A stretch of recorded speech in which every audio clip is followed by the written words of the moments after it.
All right. So, many of you are probably thinking right now, how can that be a really controlled reference line? Craftsmanship is the quality of design and work shown in something made by hand.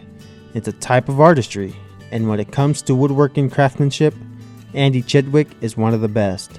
He's a high-end furniture maker located in Montana.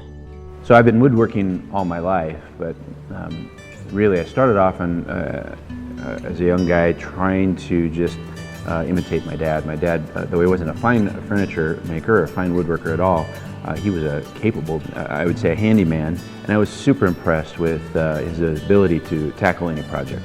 That gave me kind of confidence to know that if there was something that I had never done before but needed to learn how to do it, it was within my grasp, and that he modeled that for me.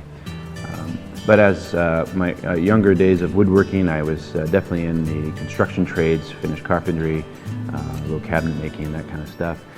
Woodworking there, by all means, was rewarding, but I would say it was more of just a craftsmanship, oriented, just the skills-based experience.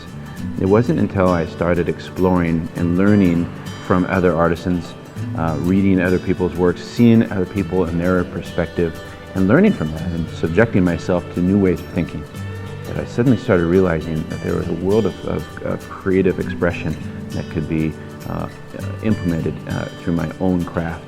And that the moment I got confidence enough to say, though I may not have been trained officially in this, that I could pursue it with my own passion and my own heart, that my skill sets of woodworking could turn into my skill sets as an artisan, and to create a statement or a vision for my own creative work.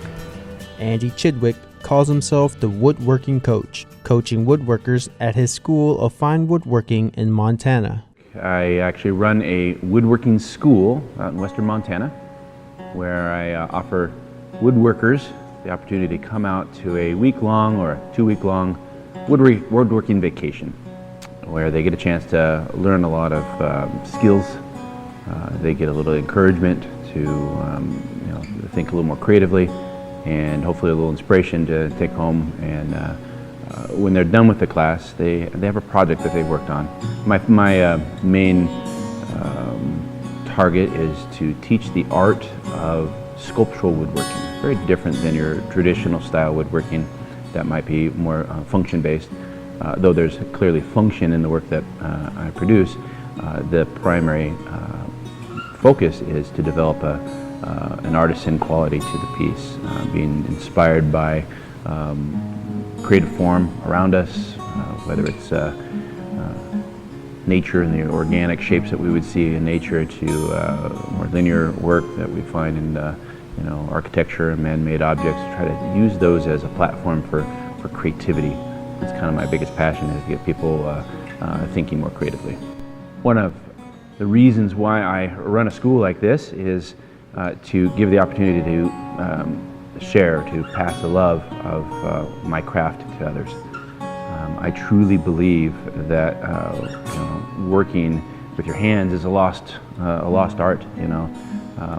Many times we've moved towards information technologies and systems that do things for us. And there's certainly nothing wrong with that, but at the loss for working with our hands, we lose the connectivity of the project or the process that it takes to make a project. There's a real connectivity between manipulating an object with your hand. Creating with my hands is a very organic process for me. It starts off with trying to intentionally make an object, and obviously that object has function. It's intended to serve a purpose, a table, a chair, whatever. But if I stop there, then I've kind of lost the heart and soul of a process. Andy Chidwick gets much of his inspiration from observing what's around him, even on vacation with his family. I always try to be inspired by a specific experience or an object or something that I can always reference to bring me back to just the core value of a piece. For instance, I took my kids on a roller coaster ride in an amusement park, and that whiplash loop-de-loop form on a roller coaster became the basis for a very really cool table that I created this loop form as the base. for it. And coming away from that trip, I took the opportunity to observe, what I saw and to try to simplify some of the lines, and it brought that into one of my pieces. That being said, the whole process is a very rewarding experience. Coming up with an idea, pulling a design, going through that the very manual process of creating that design, putting it on paper, making templates of it, but then turning that into a sculpted, created form. There is an end to it. That's what's neat about it. There's a reward at the end. There is an expression of myself. I'm tied to these pieces intimately because they came from my own thought process.